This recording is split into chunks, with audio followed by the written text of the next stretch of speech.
Perkenalkan, nama saya Tria Febriana dari Prodi Akuntansi Terapan Fakultas Ekonomi Universitas Negeri Makassar.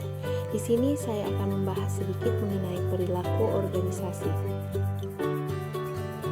Menurut Khairul Umam, perilaku organisasi adalah suatu bidang studi yang mempelajari dampak dari perorangan, kelompok, dan struktur pada perilaku organisasi agar bisa menerapkan pengetahuan terkait tentang berbagai hal tersebut demi perbaikan efektivitas suatu organisasi.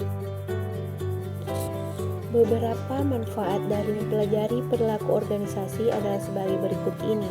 Yang pertama, analisa perilaku organisasi akan sangat membantu mencegah adanya masalah dalam organisasi.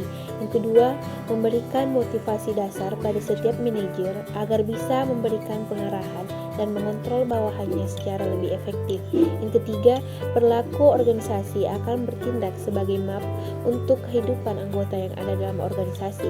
Yang keempat, perilaku organisasi akan membantu setiap individu dalam memahami perilaku mereka sendiri dan juga orang lain yang berada di dalam organisasi, sehingga bisa meningkatkan hubungan interpersonal antara setiap individu yang berada di dalam organisasi tersebut.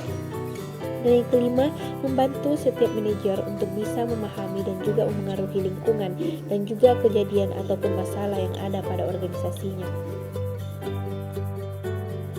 Umumnya terdapat 4 elemen penting yang mampu mempengaruhi perilaku organisasi yang berasal dari internal organisasi dan eksternal organisasi.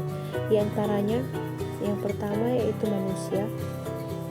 Manusia adalah sistem sosial di dalam internal organisasi. Yang kedua, struktur.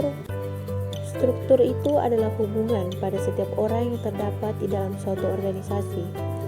Yang ketiga, teknologi. Teknologi mampu menanamkan kondisi fisik dan juga ekonomi dimanapun orang bekerja. Sifat dari teknologi ini akan sangat tergantung dari sifat organisasi dan juga akan turut mempengaruhi pekerjaan ataupun kondisi kerja perusahaan. Yang keempat, sistem sosial. Sistem sosial ini akan menyediakan lingkungan eksternal tempat organisasi bergerak. Sistem sosial ini akan memberikan pengaruh pada sikap orang, kondisi kerja, dan yang paling penting adalah mampu memberikan persaingan untuk sumber daya dan juga kekuasaan. Pada dasarnya, ruang lingkup organisasi adalah suatu integrasi dari 3 konsep ataupun studi perilaku yang terdiri dari 1. Perilaku individu. Studi perilaku individu adalah suatu studi terkait kepribadian individu, pembelajaran, sikap, motivasi, dan juga kepuasan kerja. Yang kedua, perilaku antar individu, yaitu suatu studi yang dilakukan dengan adanya komunikasi antara setiap karyawan di antara mereka sendiri dan bawahan mereka, memahami kualitas dari kepemimpinan orang, dinamika kelompok, konflik yang terjadi pada kelompok, kekuasaan, dan juga politik. Yang ketiga, perilaku kelompok. Perilaku kelompok ini akan mempelajari terbentuknya suatu organisasi, struktur organisasi, dan efektivitas organisasi dari berbagai upaya kelompok yang dilakukan untuk bisa mencapai tujuan organisasi. Kontribusi bidang ilmu terhadap perilaku dalam organisasi. Yang pertama, psikologi. Kontribusinya ilmu ini pada perilaku organisasi adalah dalam hal motivasi, pembelajaran, kepribadian, persepsi, efektivitas, kepemimpinan, pelatihan, pengambilan keputusan, dan lain-lain. Psikologi sosial. Psikologi sosial kontribusi studi ini yaitu dalam bidang perilaku organisasi adalah perubahan sikap, perubahan perilaku, proses kelompok, dan pengambilan keputusan kelompok. Yang ketiga, sosiologi.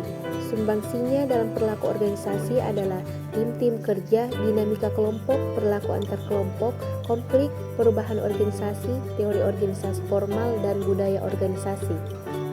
Yang keempat, antropologi. Sumbangsinya dalam perilaku organisasi adalah analisis lintas budaya, nilai komparatif, dan lingkungan organisasi. Yang kelima, ilmu politik. Sumbangsinya yang sangat kuat dalam perilaku organisasi adalah tentang politik intraorganisasional, konflik, dan juga kekuasaan. Nah, itulah sedikit materi mengenai perilaku organisasi. Semoga bermanfaat bagi kita semua. Assalamualaikum. Wassalamualaikum warahmatullahi wabarakatuh.